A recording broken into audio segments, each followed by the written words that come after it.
Did he say 25%? Yeah, 25.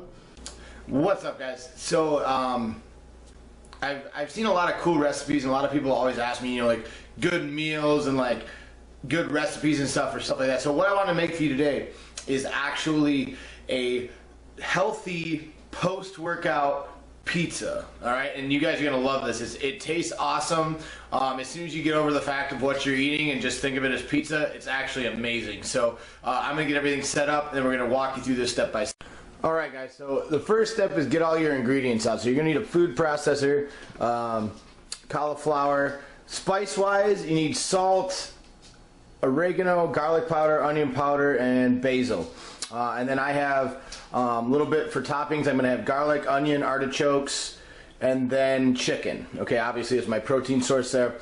And then what I went with was I went zero fat. So as you can see, we have fat-free cheddar, we have fat-free Greek yogurt, gluten-free flour, and then the Parmesan cheese has like 2 grams, so whatever. And then we took some Chunky Garden Prego, which pretty much has 1.5 grams of fat per half a cup, and we probably won't even use a full half a cup. So realistically, the cool thing about this is if you're gonna have it post-workout, that's the best way to have this pizza, right? So what we're really looking for here, sorry, let me make sure that actually works here. So what we're really looking for here is your macros are gonna be really set up for you individually. So I don't really know why it's, there we go.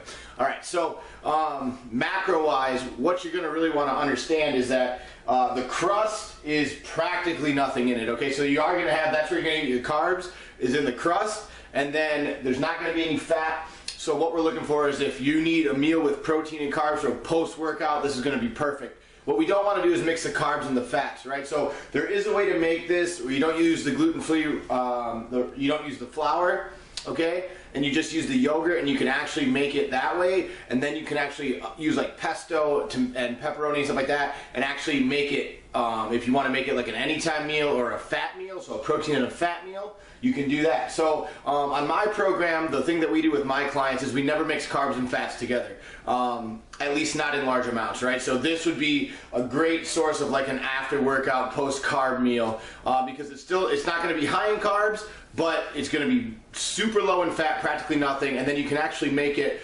adjustable for your own macros based on how much protein you put on it. So remember, not only do we have the protein from the Greek yogurt, and it is substantial, 23 grams in a cup, okay, but we also have all the chicken, so we can actually adjust it to our macros specifically. So however much chicken you want to put on there, just remember that you have to understand that it is a whole pizza. So whether you're going to eat half of it, I would probably recommend doing that. But this is an awesome meal to like actually make for people too. And this way, you know it's healthy, you know it's going to fit your macros.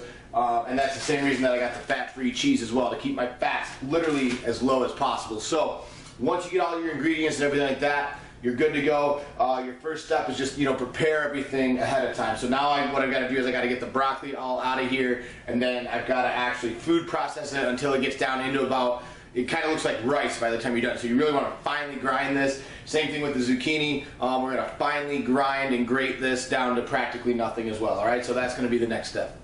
All right, guys, so once you get the cauliflower and the zucchini all ground up and everything, you're going to put it in a microwavable bowl, and you're going to microwave that for about 7 minutes, all right? 7 minutes, because you want to get all that. So while you're actually letting the cauliflower cook, you can actually prepare up a little bit. So if you want to chop up your other ingredients, get everything else ready to go, you can do that. So if I zoom out a little bit, maybe you can see a little bit better. All right, so what you're going to do here, okay, is what we want to do is we're going to get all of our ingredients ready. So I can, I can drain my artichoke hearts, right? I can get all those set up. Let's actually zoom back in a little bit. So I can get my artichoke hearts all done. I can do my yogurt. I can get all that portioned out and ready to go. So I've got 7 minutes to kill, so I'm going to get all my spices ready to go too. So you don't need a lot of the spices. I'm going to put the amounts that you need for the spices and stuff in the description below in the video. So again, as far as toppings go, guys, for your pizza, it's really up to you, okay? Depending on what kind of pizza you want to make. So if you're trying to make more of a of a fat and protein pizza. Obviously, you can pick some fattier meats if you want. Probably stay away from things like onions, etc. But you can use probably a little bit better cheese. So some people use like a pesto, which is really, really good for your sauce. We're not doing that, so I'm sticking with the artichokes because again, I got my fiber and carbs, and there's zero fat in these, and these are awesome, awesome, awesome on the pizza. So I'm gonna use those. I'm gonna get my onion chopped up here a little bit into some nicer pieces. Okay. So I'm gonna go ahead and then I'm gonna chop up my chicken and stuff like that. So I'm gonna go ahead and get all this stuff done while that's cooking and get everything else ready. All right. All right. So next, what you're gonna do is once you actually have the cauliflower cooked and you get it out, you're gonna want to wrap it in that towel that we had earlier. Okay, so I don't know if you can see this or not. See if I can lower this a little bit so you guys can see. Yeah. Okay, so you're just gonna lower this, put it right into the towel. Okay. Once it's in the towel, what you're gonna do is four corner it, pick it up so it's not gonna fall out, and then you're gonna have this kind of in the bottom of the towel like so. And from here, what you really want to do is then you're going to wring it out over the sink or over a bowl because you want to get all that liquid out. All right, so really, oh yeah, so a lot of liquid. Okay, it's obviously very hot, so you're going to want to let it cool. But once it's done, once you're done with that and you let it cool, then what you're going to do is you're going to stir in the egg and the Parmesan cheese. So your one egg and your Parmesan cheese is going to be the next step. So make sure after you let it cool for a minute and get all the water wrung out that that's where you go with it next. All right, so now that we've got it all dried out here, all right, we got it, scraped it out of our towel, put it into our mixing bowl, and now we just add the egg and the Parmesan. So one egg, boom, quarter cup of Parmesan, boom, and now we are going to mix all this up just like that. Okay, so that's the next step, and then once you get this all mixed up, then we'll move on. But really make sure that you wring that out very, very good. The better you wring that out, the better this is going to work as a crust, right? So the egg is just to hold it together, obviously, so that's where we're actually going to get any of our fat content, is from this portion right here, so the cheese and the egg, right? That's where we're going to get it. So once you're done with, sorry, hang on one second. Once you're done with that, you're just going to add the yogurt and the spices, and that's it. So yogurt and spices, and that's it. All right, and then once you're loaded with that, then you're at the crust. You just put it in your pan. Make sure you spray the pan down, put on some parchment paper or something, put it in your pan, and then once it's sprayed down, you just make it into the crust, whatever shape you want. You're good to go. Throw it in the oven, 450. So I don't know if you guys can see this. So it's just about to go in. This is about what it looks like. That's pretty decent size. That's about a 10-inch pie right there.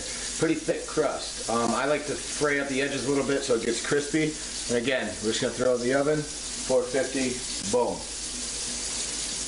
Alright guys, so the one step that I didn't quite mention is, it's in the oven right now, but the flour is actually added after you do all that, right before you put it in the oven. So right before you roll it out onto your pan, if you want to add the carbs and the flour, and again, that makes the crust a little bit more crust-like, you don't have to. This is the part where it's optional. So if you wanted to make it the protein and the fat, obviously you've already got the egg and the Parmesan cheese and you're good. You haven't added any carbs yet. So the flour is where you're really going to add the carbs, okay? So the crust alone has the protein from the yogurt, and then the cauliflower and the zucchini really don't have much in them for anything. So where you add the carbs is in the flour part. So if you want to make it the protein and the carb pizza, the post-workout pizza, add the flour. If you want to make it the anytime pizza, don't add the flour. And that's literally all you have to do. This is where the ingredients start to change. So going forward, obviously once you get the crust out, then you're just topping it and putting it back in the oven. So if you're doing the protein and fat, this is where you would be using full fat cheese and whatever meats and veggies and stuff you wanted. And then if you were doing the protein and carbs, this is where you'd be adding your lean meats and your onions and your artichokes and stuff like that, like we're going to have on mine. So understand that this is where the difference is going to start to come in, depending on how you want to make this meal. All right, so once you get it out of the oven, with the crust golden brown. Then you just, all you have to do at this point is put on your sauce first. Don't forget the sauce, I almost did. And then the toppings that you want, and then cheese on top, and then it goes back in the oven for another 8 to 12 minutes and until the cheese is bubbly, and you are good to go. So remember, guys, how I explained it earlier, if you want it to be a protein and a fat pizza, or if you want it to be a protein and a carb pizza. Ours is going to be protein carb, so we'll see how this goes. All right, you can try it out. Alrighty, we are done with the pizza. Just coming out of the oven. Look at that bad boy. Chicken, artichoke, onion, and cheese. Fat-free cheese. Fat-free cheese. I already went over all the ingredients. And we're about to eat this. Gaines Pizza.